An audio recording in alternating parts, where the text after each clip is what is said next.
শিক্ষামন্ত্রীর পদত্যাগের দাবিতে বিভিন্ন জায়গায় বিক্ষোভ, নিজের ব্যবহারের জন্য দুঃখ প্রকাশ শিক্ষামন্ত্রীর। পদার্থবিজ্ঞান ও যুক্তিবিদ্যা পরীক্ষা আবারও নেওয়ার বিষয়টি বিবেচনার আশ্বাস। দেশের কাজের অভাবে মেধার পাচার হচ্ছে বলেছেন প্রধানমন্ত্রী। স্টার্টআপের জন্য বিনা জামানতে ৫ কোটি টাকা পর্যন্ত ঋণ দেওয়ার আশ্বাস। শেখ হাসিনা ফিরতে চাইলে ভারতের সাথে আলোচনা করে ব্যবস্থা, সরকার চায় দ্রুত তার বিচার, জানালেন তথ্য উপদেষ্টা। দেখছিলেন সংবাদ শিরোনাম, এবার বিস্তারিত। শিক্ষামন্ত্রীর পদত্যাগ এবং দুর্যোগ পরিস্থিতি পুরোপুরি স্বাভাবিক না হওয়া পর্যন্ত এইচএসসি পরীক্ষা স্থগিতের দাবিতে রাজধানীতে বিক্ষোভ করেছেন শিক্ষার্থীরা। এ সময় সড়ক অবরোধ করে বিভিন্ন দাবি জানান তারা। রাজধানীর সায়েন্স ল্যাব ও উত্তরায় বিক্ষোভের পর শিক্ষা বোর্ডও ঘেরাও করেন শিক্ষার্থীরা। সন্ধ্যায় মানিক মিয়া অ্যাভিনিউয়ে সড়ক অবরোধ করতে চাইলে তাদের ধাওয়া দিয়ে সরিয়ে দেয় পুলিশ। রিপোর্ট করছেন ইমরুল কায়েস। মঙ্গলবার সকাল 11টার দিকে সায়েন্স ল্যাব মোড়ে জড়ো হয়ে বিক্ষোভ শুরু করেন শিক্ষার্থীরা। বৈরী আবহাওয়ার কারণে সোমবার অনুষ্ঠিত এইচএসসি পরীক্ষায় অনেক পরীক্ষার্থী অংশ নিতে পারেননি বলে অভিযোগ তাদের।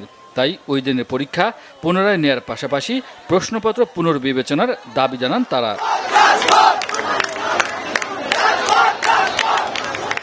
দাবি না মানলে শিক্ষামন্ত্রী ডক্টর আ.ন.ম এহসানুল হক মিলনের পদত্যাগের দাবি করেন শিক্ষার্থীরা। দুর্যোগ পরিস্থিতি পুরোপুরি শেষ না হওয়া পর্যন্ত এইচএসসি পরীক্ষা স্থগিত রাখার আহ্বানও তাদের। আমি অলরেডি 3 দিন ভিজা পরীক্ষা দিতেছি, ফুল ভিজা। আমি বেঞ্চে বসে লেখছি, অনেক ছাত্র ছিল ওখানে, তারপর দিয়ে কারেন্ট চলে যেতেছে। সামাজিক যোগাযোগ মাধ্যমে কয়েকদিন কালকে একটা ভিডিও ভাইরাল হলো, শিক্ষামন্ত্রী আমাদের মতো ছাত্রদেরকে পোল্ট্রি বলতেছে, এটা শিক্ষামন্ত্রীকে রাইট কে দিয়েছে। আমরা চাচ্ছি যে শিক্ষামন্ত্রী হয়তো কিছু একটা সিদ্ধান্ত দিক, নয়তো উনি পদত্যাগ করুক। এক পর্যায়ে বিক্ষোভকারীরা সায়েন্স ল্যাব মোড় থেকে ঢাকা কলেজের সামনে গিয়ে অবস্থান নেন। এ সময় যান চলাচল বন্ধ হয়ে যায়। তবে কিছুক্ষণ অবস্থান করে সড়ক ছেড়ে দেন তারা। আমরা ভালোভাবে পরীক্ষা দিব, আমরা ভালো রেজাল্ট করবো, মা বাবার স্বপ্ন পূরণ করবো। সেই জায়গায় আমরা কি করতেছি, রাস্তায় আমার এই পোস্টার নিয়ে নামা লাগতেছে। কেন আমার এই পরিস্থিতি কেন হলো, এটা উত্তর আমি দিব না, এটার উত্তর দিবে আমাদের শিক্ষামন্ত্রী। এরকম একটা মন্ত্রী যে বুঝেই না কিছু, যে ছাত্রদের উপর উল্টা পাল্টা চাপাই দিবে, ছাত্ররা কি করবে, আত্মহত্যা করবে বলেন? এটাকে আত্মহত্যা করে মরে গেলে উনার শান্তি হবে? উনি কিছু পাবে? পরে রাজধানীর বকশীবাজারে ঢাকা শিক্ষা বোর্ড ঘেরাও করে বিক্ষোভ করেন শিক্ষার্থীরা। এ সময় শিক্ষা বোর্ডের গেট ধরে ধাক্কাধাক্কিও করেন তারা। ইমরুল কায়েস, বাংলা ভিশন, ঢাকা। দর্শক, এই মুহূর্তে সংসদ ভবন এলাকায় আছেন আমাদের বিশেষ প্রতিনিধি জিয়া খান, সরাসরি যুক্ত হচ্ছে তার সঙ্গে। জিয়া, শিক্ষার্থীদের এখনকার কার্যক্রম সম্পর্কে আমাদেরকে বিস্তারিত জানান। আমি একটু স্টুডেন্টদের সাথে কথা বলছি, আপনার মাধ্যমে নিশ্চয়ই দর্শকরা শুনতে পারবে। দুইটা দাবি কি কি? ওনার দাবি হচ্ছে কালকে পরীক্ষা স্থগিত করবে, ফিজিক্স, অ্যাকাউন্টিং, লজিক আবার নেওয়া হবে। যারা দিতে পারে নাই তারাও দিবে, আর যাদের খারাপ হয়েছে তারাও দিবে। এই বছরের মধ্যে আমাদের স্টুডেন্ট প্রতিনিধিদের কথা বলার জন্য ভিতরে নিয়ে গেছিল, সেটা রেজাল্ট 1 ঘন্টা বসায় রেখে এখন বের করে দিছে, বলতেছে আমরা দেখবো। ওনারা কি দেখবে? আমাদের যে আমরা দাবি পেপার ওয়ার্ক পাঠাইছি ওনাদের সেটা মানতে হবে, এবং আজকের মধ্যে এই দুইটা হচ্ছে গিয়ে ঘোষণা দিতে হবে। কালকে নাই, ওনাকে তো অপশন দেই না, আপনি মানেন কি মানবেন না? আমরা বলছি মানতেই হবে। ওনার কি ডিসিশন নেবেন, আপনার তো মানতেই হবে। দুইটা দাবির মধ্যে পদত্যাগ আছে সেটা না। প্রথমত দুইটা দাবি হচ্ছে কালকের পরীক্ষা স্থগিত, এক, আর হচ্ছে গত পরীক্ষা আবার নেওয়া, আর সেকেন্ড অফ অল ওনারা ক্ষমা যেতে হবে। আমাদের কাছে ক্ষমা যেতে, পদত্যাগ এখন দরকার নেই। আমাদের ফিউচার আছে ভাই, আমাদের এখন পদত্যাগ করার দরকার নেই। ওনাকে ক্ষমা চাবে। উনি আমাদেরকে ফার্মের মুরগি বলছে, আমরা হাঁটু সমান পানিতে ভিজে পরীক্ষা দিতে যাই। মুরগি পানির মধ্যে দেওয়া যায়? হ্যাঁ, উনি ফার্মের মুরগি বলছে, এটার জন্য ওনার ক্ষমা যেতে হবে। আর সেকেন্ড অফ অল উনি এক্সাম ফার্মের মুরগির কাছে ওনার ক্ষমা চাইতে হবে। যেবা আপনি নিশ্চয়ই আপনার মাধ্যমে দর্শকরা শুনছিল যে তাদের যে প্রতিনিধি প্রায় 10 থেকে 12 জনকে সংসদ এরিয়ার ভিতরে নিয়ে যাওয়া হয়েছিল কথা বলার জন্য, আলোচনা করার জন্য। তাদের সঙ্গে নাকি কোনো কথাই বলেনি, 1 ঘন্টা যাবত তাদের বসিয়ে রেখে বিদায় করে দেওয়া হয়েছে। এখন তারা বলছেন যে তারা আন্দোলন, তাদের যে দাবি ছিল সে দাবিতে তারা বহাল থাকবেন। কালকে তারা পরীক্ষা বর্জন করছেন এবং তাদের দাবি না মানা পর্যন্ত তারা আন্দোলন চালিয়ে যাবেন।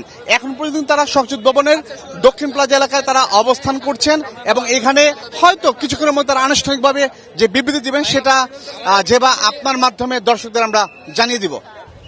জি, আপনাকে ধন্যবাদ। এদিকে বন্যা বৃষ্টিতে ক্ষতিগ্রস্তদের প্রয়োজনে আবারও পরীক্ষা নেওয়া হবে বলে সংসদে জানিয়েছেন শিক্ষামন্ত্রী ডক্টর আ.ন.ম এহসানুল হক মিলন। আন্দোলনকারীদের ঘরে ফিরে যাওয়ার আহ্বানও জানান তিনি। মন্ত্রী বলেন, সারা দেশের সার্বিক পরিস্থিতি এবং স্থানীয় প্রশাসনের মতামত বিশ্লেষণ করেই পরীক্ষা যথাসময়ে নেওয়ার সিদ্ধান্ত হয়েছিল। একই সঙ্গে পদার্থবিজ্ঞান পরীক্ষায় 2 ভুল প্রশ্নের জন্য পরীক্ষার্থীদের পূর্ণ নম্বর দেয়া হবে বলেও সংসদকে আশ্বস্ত করেন শিক্ষামন্ত্রী। তিনি জানান, পদার্থবিজ্ঞান ও যুক্তিবিদ্যা পরীক্ষাটি পুনরায় নেওয়ার বিষয়টি বিবেচনা করবে সরকার।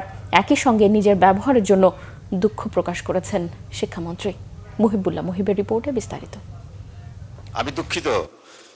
মঙ্গলবার জাতীয় সংসদে ডেপুটি স্পিকার ব্যারিস্টার কায়সার কামালের সভাপতিত্বে প্রশ্নোত্তর পর্বে এইচএসসির মতো অত্যন্ত গুরুত্বপূর্ণ পরীক্ষা এবং বিজ্ঞানের অন্যতম প্রধান বিষয় পদার্থবিজ্ঞানের পরীক্ষার আগে শিক্ষার্থীদের আন্দোলনের পরও কেন তা 2-1 দিন পেছানো হলো না জানতে চান সংসদ সদস্য রুমিন ফারহানা। মাননীয় মন্ত্রীকে দয়া করে বলবেন যে কি সমস্যা ছিল পরীক্ষাটি কিছুদিনের 2 দিনের জন্য বা 1 দিনের জন্য পিছিয়ে দেওয়ার। জবাবে শিক্ষামন্ত্রী জানিয়েছেন, সারা দেশের সার্বিক পরিস্থিতি এবং স্থানীয় প্রশাসনের মতামত বিশ্লেষণ করেই পরীক্ষা যথাসময়ে নেওয়ার সিদ্ধান্ত হয়েছিল। একই সঙ্গে পদার্থবিজ্ঞান পরীক্ষার প্রশ্নপত্রের ভুলের জন্য পরীক্ষার্থীদের পূর্ণ নম্বর দেওয়া হবে বলেও সংসদকে জানান শিক্ষামন্ত্রী। ফিজিক্সের প্রশ্ন 6 এবং 7 এই 2টি প্রশ্ন ভুল হয়েছে। মাননীয় স্পিকার, আমরা দায়িত্ব পেয়েছি মাত্র 4 মাস। কোশ্চেন মডারেটর আগের কোশ্চেন মডারেটর কোশ্চেন করেছিল। আপনি জানেন যে কোশ্চেন মডারেট করতে হলে এই প্রক্রিয়াটি 2 বছর আগে থেকে শুরু করতে হয়। আমরা এসে কোনো কোশ্চেন তৈরি করতে পারিনি। বিগত গভর্নমেন্টের যে মডারেটর ছিল তারাই কোশ্চেন করেছে। তবুও আমরা তাৎক্ষণিকভাবে ঘোষণা দিয়েছি যে ফিজিক্সের 6 এবং 7 2টি কোশ্চেন ভুল হয়েছে, সেটাকে আমরা ফুল ক্রেডিট দিয়ে দেব, সেটা আমরা বলেছি। এবং পরীক্ষা যথাযথ হচ্ছে কিনা সেইভাবে সাহায্য সহযোগিতা করার জন্য আমরা সকলকে প্রস্তুত রেখেছিলাম। শিক্ষামন্ত্রী আরও জানান, সারা বাংলাদেশে এইচএসসি পরীক্ষায় প্রায় 2700টি কেন্দ্রে একযোগে পরীক্ষা শুরু হয়। চট্টগ্রামে বন্যার কারণে রাঙামাটি, বান্দরবন, খাগড়াছড়ি সহ পুরো চট্টগ্রাম বোর্ডের পরীক্ষা আগে স্থগিত করা হয়েছিল। চলমান পরিস্থিতির উপর সরকার সার্বক্ষণিক মনিটরিং করছিল এবং 64 জেলার এসপি, 8টি বিভাগীয় কমিশনার, প্রতিটি বোর্ডের চেয়ারম্যান ও ইউএনএদের সঙ্গে কথা বলেই পরীক্ষা যথাসময় নেওয়ার সিদ্ধান্ত হয়। যে চট্টগ্রামে যখন এই ফ্লাড হলো তখন আমরা একে একে প্রথম রাঙ্গামাটি, বান্দরবন, পরে আমরা খাগড়াছড়ি এবং এরপরে আমরা চট্টগ্রাম পুরা বোর্ডের পরীক্ষা আমরা বন্ধ করে দিয়েছি। আমরা লক্ষ্য করেছিলাম বৃষ্টি হচ্ছিল এবং আমরা মনিটরিং করছিলাম। সেই সাথে মনিটরিংয়ের সময় আমরা 64 জেলার এসপি এবং 8টি বিভাগীয় কমিশনার এবং প্রত্যেকটি বোর্ডের চেয়ারম্যান, ইউনো সকলের সাথে আমরা কথা বলেছি এবং ওয়েদারম্যান আমরা ব্রডকাস্টিংয়ের জন্য তাদের সাথেও কথা বলেছি। তারা বলল যে বৃষ্টি হবে না, সেই কথাটি তারা বলেছে। বিকেল 5টা পর্যন্ত আমরা বসে থেকে সিদ্ধান্ত নিলাম যে সকলেই বলল যে ওয়েদার ভালো হবে, সেই জন্য আমরা পরীক্ষা রেখেছি। পরীক্ষা পদ্ধতিতে আমাদের যে সিস্টেম রয়েছে সেখানে লোকাল যে গভর্নমেন্ট রয়েছেন, ডিসি হতে, ইউনো হতে, পুলিশ হতে, তারা তাৎক্ষণিকভাবে ব্যবস্থা নেবেন যে পরীক্ষা এখানে নেওয়া যাবে কি যাবে না। যদি তারা মনে করেন দুর্যোগ, তারা পরীক্ষা বন্ধও করতে পারেন। আমরা বারবার কথা বলেছেন না স্যার, আমরা ঠিক মতোই নিচ্ছি এবং আপনারা দেখতে পেয়েছেন যে বৃষ্টির পানি কোথায় কোথায় ছিল সেগুলো আমরা সকলেই লক্ষ্য করেছি। কোমলমতি সন্তানদের জন্য আমাদেরও মায়া রয়েছে মাননীয় স্পিকার, সেই জন্য আমরা সবসময় মনিটরিং করি। সোমবার পরীক্ষার দিন সকালে কুমিল্লা সরকারি মহিলা কলেজের মাঠে পানি জমে গেলে তাৎক্ষণিকভাবে মেয়র, ফায়ার সার্ভিস, পুলিশ ও ডিসিদের সহায়তায় পরীক্ষার্থীদের নৌকায় করে কেন্দ্রের 5তলা ভবনে পরীক্ষা নেওয়া হয় বলেও জানান শিক্ষামন্ত্রী। মুহিবুল্লাহ মুহিব, বাংলা ভিশন, ঢাকা। অন্যদিকে বন্যার পানি না কমা পর্যন্ত এইচএসসি পরীক্ষা পিছিয়ে দেওয়ার আহ্বান জানিয়েছেন প্রধানমন্ত্রীর উপদেষ্টা রুহুল কবির রিজভী। বলেন, বন্যার কারণে কয়েকদিন পরীক্ষা পিছিয়ে দিলে কোনো ক্ষতি নেই। চট্টগ্রামের বাঁশখালী, আনোয়ারা ও সাতকানিয়ায় ত্রাণ বিতরণ করে তিনি কথা বলেন।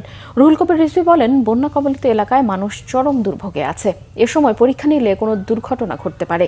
বন্যা কবলিত এলাকায় ঘরবাড়ি, গবাদি পশু, ক্ষেত খামারের যে ক্ষতি হয়েছে তা নিরসনে সরকার কাজ করছে। সরকারের পাশাপাশি বন্যার্তদের পাশে বিত্তবানদেরও এগিয়ে আসার আহ্বান জানান রিজভী। প্রধানমন্ত্রী তারেক রহমান বলেছেন, দেশে কাজের সুযোগ কম থাকায় মেধা পাচার হচ্ছে। যারা উদ্যোক্তা হয়েছেন বা হবেন, সরকারের পক্ষ থেকে তাদেরকে সর্বোচ্চ সহায়তার আশ্বাস দেন তিনি। ঢাকা বিশ্ববিদ্যালয়ে তারুণ্য, স্টার্টআপ ও সম্ভাবনার বাংলাদেশ শীর্ষক অনুষ্ঠানে তিনি এই আশ্বাস দেন। আইসিটি বিভাগ থেকে স্টার্টআপের জন্য জামানত ছাড়াই 5 লাখ থেকে 5 কোটি টাকা পর্যন্ত ঋণ পাওয়া যাবে বলেও জানান প্রধানমন্ত্রী। জাহাঙ্গীর আকন্দের রিপোর্ট। মঙ্গলবার ঢাকা বিশ্ববিদ্যালয়ের সিনেট ভবনে যুব সমাজের উদ্ভাবনী ধারণা, সৃজনশীলতা এবং উদ্যোক্তা সম্ভাবনাকে জাতীয় উন্নয়নের মূলধারায় যুক্ত করার লক্ষ্যে তারুণ্য, স্টার্টআপ ও সম্ভাবনার বাংলাদেশ শীর্ষক অনুষ্ঠানে যোগ দেন প্রধানমন্ত্রী তারেক রহমান। এতে দেশের বিভিন্ন বিশ্ববিদ্যালয়ের শিক্ষার্থীরা অংশ নিয়ে তাদের মতামত ভাবনা তুলে ধরে প্রধানমন্ত্রীর কাছে নানা বিষয়ে জানতে চান। শিক্ষার্থীদের প্রশ্ন ছিল, ব্যবসা বাণিজ্য শুরু করতে গেলে ব্যাংক লোনের প্রয়োজন হয় এবং ব্যাংকে জামানত হিসেবে জমি বা অন্যান্য সম্পদ বন্ধক রাখতে হয়। সেক্ষেত্রে নতুন উদ্যোক্তারা কিভাবে সুবিধা পেতে পারে, এমন প্রশ্নে সরকারের নেয়া নানা পদক্ষেপের কথা জানান প্রধানমন্ত্রী। আমরা আইসিটি ডিপার্টমেন্ট থেকে যেটা এই যে ফান্ডটা একটা রাখা হয়েছে, আপনি অলরেডি বক্তব্য শুনেছেন যে 5 কোটি টাকার মতন টোটাল বাজেট রাখা হয়েছে এবং আমরা 5 লাখ টাকা থেকে 5 কোটি টাকা পর্যন্ত একজন স্টার্টআপ যে উদ্যোক্তা তাকে আমরা সহায়তার চেষ্টা করব। এবং একই সাথে আমরা যেটা চিন্তা করেছি বা বলা যায় ডিসিশন নিয়েছি আমরা যে আপনার মতন এরকম যদি উদ্যোক্তা থাকে যাকে একদম আপনি একদম ফ্রেশ স্টার্টআপ আপনাকে আমরা এই যে ব্যাংকের যে হ্যাসেলগুলো আছে আপনার বিভিন্ন রকম কোলাটারাল সিকিউরিটি দিতে হয়, বিভিন্ন কাগজপত্র দিতে হয়, এটা আপনাকে যাতে এটা এর ভিতর দিয়ে যেতে না হয়, আপনি আসবেন, আপনার প্রজেক্টটা দেখবে, একটা কমিটির মতো করা হয়েছে না, একদম নিউট্রাল একটা কমিটি করা হয়েছে, এখানে মন্ত্রী সাহেবও নাই, এখানে অ্যাডভাইজার সাহেবও নাই, একদম পিওর একটা কমিটি করেছে, তারা আপনারা দেখবে, দেখে ডিসিশনে আপনাকে উইদাউট এনি কোলাটারাল আপনাকে তারা ফান্ড করবে। ব্যবসা করতে গেলে প্রথমে অনেক জিনিস ক্লিক করে না, একটু সময় হয়তো লাগে, কিন্তু যদি ওটার পসিবিলিটি থাকে অবশ্যই সেটাকে আবার সেকেন্ড টাইম আবার ফাইন্যান্স করা হবে ইনশাল্লাহ। বিদেশে মেধা পাচার হয়ে যাচ্ছে, তাদের ধরে রাখতে সরকার কি উদ্যোগ নিচ্ছে? শিক্ষার্থীদের এমন প্রশ্নেরও উত্তর দেন প্রধানমন্ত্রী তারেক রহমান। যারা এন্টারপ্রেনার হতে পারে তারা যাতে দেশে থাকে, দেশে থাকলে সে যেই সাপোর্টটা দিলে তাকে সে ফ্লরিশ করতে পারবে, আমরা সেটার চেষ্টা করছি। যারা চলে যাচ্ছে বাইরে, আমি যতটুকু বুঝি তাদের এখানে কাজ করার স্কোপটা নাই, সেরকম ইনস্টিটিউশনগুলো বোধহয় নেই, সেই জন্য তারা চলে যাচ্ছে। তো আমরা যেটা চেষ্টা করছি, বড় ইনভেস্টর যারা আছে, এন্টারপ্রেনার যারা আছে, ওই ধরনের এন্টারপ্রেনার, যেমন ধরেন যেটা বললাম সেমিকন্ডাক্টর, এই ধরনের যারা আছে বাইরে, তাদেরকে আমরা চেষ্টা করছি এখানে আনতে, এখানে ইনভেস্ট করতে, তাহলে আমাদের ছেলেমেয়েরা তখন আর বিদেশে চলে যাবে না, তারা এই দেশেই থাকবে। তরুণদেরকে নিজের জীবনে পার করে আসা চ্যালেঞ্জগুলো স্মরণ করিয়ে দিয়ে প্রধানমন্ত্রী তারেক রহমান বলেন, দেশের স্বার্থে উদ্যোক্তাদের প্রয়োজন। তরুণ উদ্যোক্তাদের যে কোনো কাজে সর্বোচ্চ সহায়তার আশ্বাস দেন তিনি। এগিয়ে যেতে গিয়ে একটা মানুষকে অনেক কিছুর ভিতর দিয়ে যেতে হয়। আমি গিয়েছি মানসিক নির্যাতন, আমি গিয়েছি শারীরিক নির্যাতন, বিভিন্ন রকম হিউমিলিয়েশন, বিভিন্ন রকম ফিজিক্যাল টর্চার, বিভিন্ন রকম যন্ত্রণার মধ্যে দিয়ে আমি গিয়েছি, অনেক ধৈর্যের পরীক্ষা দিতে হয়েছে। তারপরে আমি আজকে আলহামদুলিল্লাহ আল্লাহর রহমতে একটা জায়গায় এসেছি। আপনাদেরকে খুব সংক্ষেপে এটা বলার কথা অর্থ হলো, আপনাদেরকে এরকম অনেক কষ্টের মধ্যে দিয়ে যেতে হবে, তবে আপনাদেরকে এতটুকু বলতে পারি, এই মুহূর্তে আমার সরকারের অবস্থান থেকে আমি বলতে পারি, আমরা আছি আপনাদের সাথে, আপনাদেরকে হেল্প করার জন্য, আপনাদেরকে পথ দেখানোর জন্য, আপনাদের পাশে দাঁড়ানোর জন্য আমরা আছি। সর্বোচ্চ শক্তি দিয়ে আপনাদের পাশে থাকার চেষ্টা করব আমরা ইনশাল্লাহ। অনুষ্ঠান শেষে সরকারের অনুদানপ্রাপ্ত 6টি নির্বাচিত স্টার্টআপের হাতে চেক তুলে দেন প্রধানমন্ত্রী তারেক রহমান। পরে ইউথ স্টার্টআপ মেলা ঘুরে দেখেন প্রধানমন্ত্রী তারেক রহমান। জাহাঙ্গীর আকন্দ, বাংলাভিশন, ঢাকা। তথ্য ও সম্প্রচার উপদেষ্টা জায়েদুর রহমান বলেছেন, কোনো চাপ নয়, সরকার শেখ হাসিনাকে প্রত্যর্পণ চেয়েছে, আসতে চাইলে ওই রাষ্ট্রের সাথে আলোচনা করে ব্যবস্থা নেওয়া হবে। সরকারের নীতিগত অবস্থান তাকে দেশে ফিরিয়ে এনে বিচার নিশ্চিত করা। সকালে সচিবালয়ে সমসাময়িক বিষয়ে এক সংবাদ সম্মেলনে তথ্য উপদেষ্টা একথা বলেন। তিনি জানান, শেখ হাসিনা দেশে আসার পর আইনি প্রক্রিয়ার মুখোমুখি হবেন, প্রয়োজনে জনগণের সামনে ট্রাইব্যুনালে তার বিচার হবে। তিনি চাইলে দেশে ফিরে আইসিটিতে মামলা মোকাবেলায় বিদেশি আইনজীবীও নিয়োগ দিতে পারবেন। এক প্রশ্নের জবাবে উপদেষ্টা জানান, শেখ হাসিনার সংবাদ প্রচারের নিষেধাজ্ঞা সরকারের নয়, এটা সম্পূর্ণই আদালতের বিষয়। সংবিধান সংশোধন সম্পর্কে তিনি বলেন, সংবিধান সংশোধন সংস্কারের ব্যাপারে সবাই একমত, তবে কিভাবে হবে সে ব্যাপারে বিএনপির নোট অফ ডিসেন্ট রয়েছে, তাই পার্লামেন্টে আলোচনার মাধ্যমে সিদ্ধান্ত হতে পারে। তথ্য উপদেষ্টা আরও বলেন, শেখ হাসিনা দেশে ফিরলে বিচার নিশ্চিতে স্বাগত জানাবে সরকার।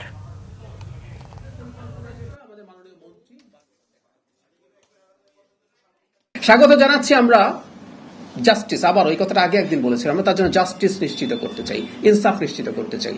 তার মৃত্যুদণ্ড হয়েছে, তিনি আসবেন, তিনি আসলে তাকে আমরা যদি প্রত্যর্পণ করে আনতে পারি, আমরা তো সেই চেষ্টাই করছি। আর উনি আসলে তো আমাদের সাথে দুই পক্ষের যোগাযোগ হয়ে যদি আসে, দ্যাটস ফাইন, উনি যাবেন, উনি মামলা ফেস করবেন।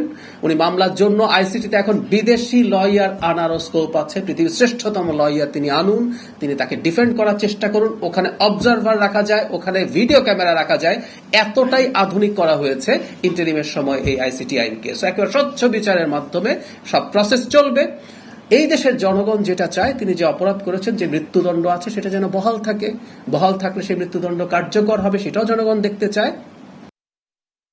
বন্যায় ক্ষতিগ্রস্তদের ত্রাণ, কৃষি উপকরণ ও প্রাণী খাদ্য দেয়া, রাস্তা মেরামত সহ সার্বিক সহায়তা দেয়া সহ পুনর্বাসনের সিদ্ধান্ত নিয়েছে সরকার। এ পর্যন্ত বন্যায় 56 জনের মৃত্যু হয়েছে, যাদের বেশিরভাগই পাহাড় ধসে।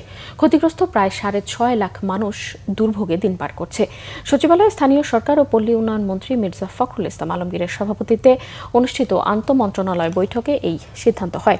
পরে সংবাদ সম্মেলনে কৃষিমন্ত্রী মোহাম্মদ আমিনুর রশিদ জানিয়েছেন, সরকারের বিভিন্ন বীজতলায় চারা গজিয়ে ক্ষতিগ্রস্ত কৃষকদের মাঝে তা বিতরণ করা হবে। এছাড়াও গবাদি পশুর জন্য শুকনো খাবার, সার, মাছের পোনা ও পশু খাবার দেয়া হবে। স্বাস্থ্যমন্ত্রী সর্দার এম সাখাওয়াত হোসেন জানিয়েছেন, বন্যা কবলিত এলাকার কলেরার কোনো খবর এখন পর্যন্ত পাওয়া যায়নি। সাপে কাটা শতাধিক রোগীকে বিভিন্ন হাসপাতালে চিকিৎসা দেওয়া হচ্ছে। পর্যাপ্ত পরিমাণে মজুদ আছে অ্যান্টিভেনমও। বন্যা কবলিত এলাকায় স্বাস্থ্য বিভাগের সবার ছুটি বাতিল করা হয়েছে। আর দুর্যোগ ও ত্রাণ মন্ত্রী অধ্যক্ষ আসাদুল হাবিব দুদু জানিয়েছেন, বন্যা পরবর্তী পুনর্বাসনে কাজ করছে সরকার। গাজীপুরের কালিয়াকৈরের পৌরসভার বিভিন্ন এলাকায় সামান্য বৃষ্টিতেই সৃষ্টি হচ্ছে জলাবদ্ধতা। এতে চরম ভোগান্তিতে পড়েছে পৌরবাসী। অপরিকল্পিতভাবে বসতবাড়ি ও শিল্প কারখানা তৈরির কারণেই এই ধরনের জলাবদ্ধতা তৈরি হচ্ছে বলে অভিযোগ স্থানীয়দের। টানা কয়েকদিনের বর্ষণে কালিয়াকৈর পৌরসভার বিভিন্ন এলাকায় সৃষ্টি হয়েছে জলাবদ্ধতা। পৌরসভার হরিণহাটি, শফিপুর, চন্দ্রা, পল্লী বিদ্যুৎ ও হরতকিতলা এলাকায় রাস্তাঘাট, বসতবাড়ি ও দোকানপাট তলিয়ে গেছে। এতে পানিবন্দী হয়ে পড়ে লক্ষাধিক মানুষ। জলাবদ্ধতায় ক্ষতিগ্রস্ত প্রায় 2000 পরিবারের মাঝে ত্রাণ সামগ্রী বিতরণ করেছে গাজীপুর জেলা পরিষদ। দ্রুত পানি নিষ্কাশনের ব্যবস্থা নিতে জেলা পরিষদের পক্ষ থেকে প্রকল্প হাতে নেওয়া হয়েছে, জানান গাজীপুর জেলা পরিষদের প্রশাসক ডক্টর ব্যারিস্টার চৌধুরী ইশরাক আহমেদ সিদ্দিকী।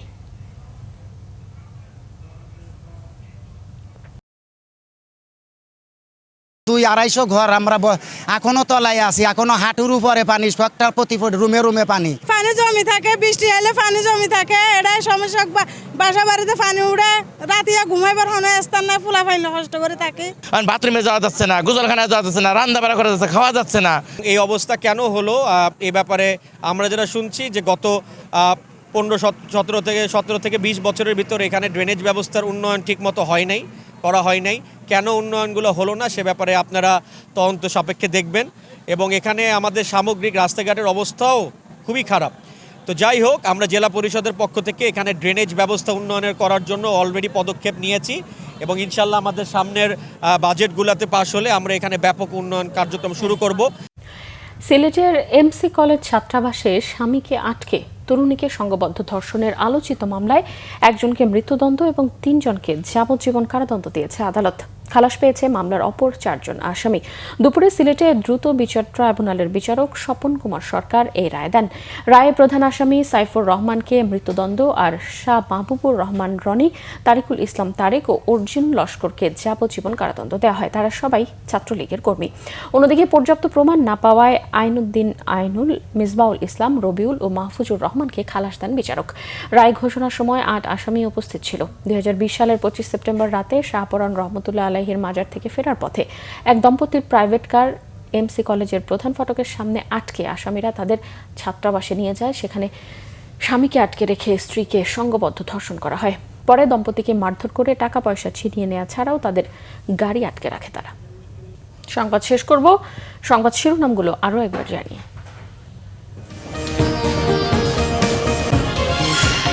শিক্ষামন্ত্রীর পদত্যাগের দাবিতে বিভিন্ন জায়গায় বিক্ষোভ, নিজের ব্যবহারের জন্য দুঃখ প্রকাশ শিক্ষামন্ত্রীর। পদার্থবিজ্ঞান ও যুক্তিবিদ্যা পরীক্ষা আবারও নেওয়ার বিষয়টি বিবেচনার আশ্বাস। দেশের কাজের অভাবে মেধার পাচার হচ্ছে বলেছেন প্রধানমন্ত্রী। স্টার্টআপের জন্য বিনা জামানতে 5 কোটি টাকা পর্যন্ত ঋণ দেওয়ার আশ্বাস। শেখ হাসিনা ফিরতে চাইলে ভারতের সাথে আলোচনা করে ব্যবস্থা, সরকার চায় দ্রুত তার বিচার, জানালেন তথ্য উপদেষ্টা। এই ছিল এখনকার মতো। পরের সংবাদ রাত 10:30টায়, এর আগে রাত 9টায় রয়েছে নিউজ 20 দেখার আমন্ত্রণ রইল। এছাড়া বাংলাদেশের সংবাদ ও সংবাদ সংশ্লিষ্ট অনুষ্ঠান দেখতে ভিজিট করুন www.bbnews24.com ও facebook.com/bangladeshnewse এবং সাবস্ক্রাইব করুন youtube.com/bangladeshnewse। এতক্ষণ সঙ্গে থাকায় ধন্যবাদ সবাইকে।